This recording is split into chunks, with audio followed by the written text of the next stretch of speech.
പെഹൽഗാമിൽ ഇന്ത്യയുടെ ആത്മാഭിമാനത്തെ കൈവച്ച പാകിസ്ഥാന് തക്കതായ തിരിച്ചടിയാണ് ഇന്ത്യൻ സേന നൽകിയത്.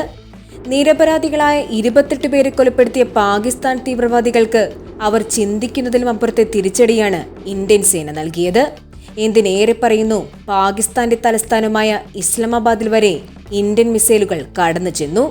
എന്നാൽ ഒരിക്കൽ പോലും പാകിസ്ഥാനിലെ ഒരു സിവിലിയനെ പോലും ആക്രമിക്കുവാൻ ഇന്ത്യൻ സേന തയ്യാറായില്ല. മറിച്ച് പാകിസ്ഥാൻ പലപ്പോഴും ഉന്നം വച്ചിരുന്നത് നിരപരാധികളായ നമ്മുടെ സിവിലിയൻസിനെ ആയിരുന്നു. എന്തിനേറെ പറയുന്നു, നമ്മുടെ സാധാരണക്കാരെ മറയാക്കി ഇന്ത്യൻ സേനയ്ക്കെതിരെ ഡ്രോണുകൾ പ്രയോഗിച്ചു. നെറികെട്ട യുദ്ധമാണ് പാകിസ്ഥാൻ ചെയ്തതെങ്കിൽ യുദ്ധത്തിലെ മര്യാദകൾ ഇന്ത്യ പാലിച്ചിരുന്നു. എന്നാൽ ഇന്ത്യ പാകിസ്ഥാനെ ആക്രമിച്ചത് ഇഷ്ടപ്പെടാത്ത കുറച്ചുപേർ നമ്മുടെ കേരളത്തിലുണ്ട്. ഇവർ ജീവിക്കുന്നത് ഇന്ത്യയിലാണെങ്കിലും ഇവരുടെ മനസ്സ് പാകിസ്ഥാനിലാണ്. അതായത് ഇന്ത്യ പാകിസ്ഥാൻ വിഭജന സമയത്ത് പാകിസ്ഥാനിലേക്ക് പോകാൻ വണ്ടിക്കാശില്ലാതിരുന്ന കുറച്ചുപേർ ഇപ്പോഴും ഇന്ത്യയിൽ തങ്ങുന്നുണ്ട്. നമ്മൾ നമ്മുടെ സൈന്യത്തെപ്പറ്റി അഭിമാനം കൊള്ളുമ്പോൾ ഇത്തരം ചില രാജ്യദ്രോഹികൾ ഇന്ത്യൻ സൈന്യത്തിനെതിരെ കുരയ്ക്കുകയാണ്. കഴിഞ്ഞ ദിവസമാണ് ഓപ്പറേഷൻ സിന്ദൂറിനെതിരെ പോസ്റ്റിട്ട മലയാളിയായ യുവാവിനെ നാഗ്പൂരിൽ പോലീസ് അറസ്റ്റ് ചെയ്തത്. കൊച്ചി എളമക്കര കീർത്തി നഗറിലെ റിജാസ് എന്ന യുവാവിനെയാണ് പോലീസ് അറസ്റ്റ് ചെയ്തത്.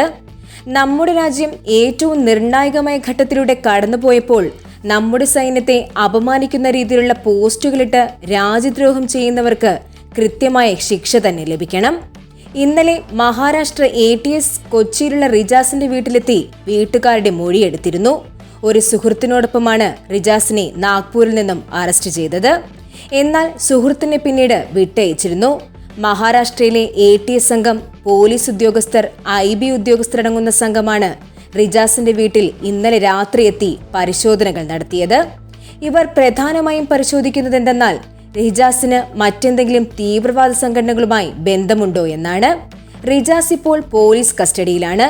സോഷ്യൽ മീഡിയയിൽ ഫേക്ക് അക്കൗണ്ടുകൾ ഉണ്ടാക്കി ഇന്ത്യക്കെതിരെ ശബ്ദിക്കുന്ന എല്ലാ തീവ്രവാദികളെയും ഇതുപോലെ പിടികൂടി പാകിസ്ഥാനിലേക്ക് എന്നേക്കുമായി നാടുകടത്തണം.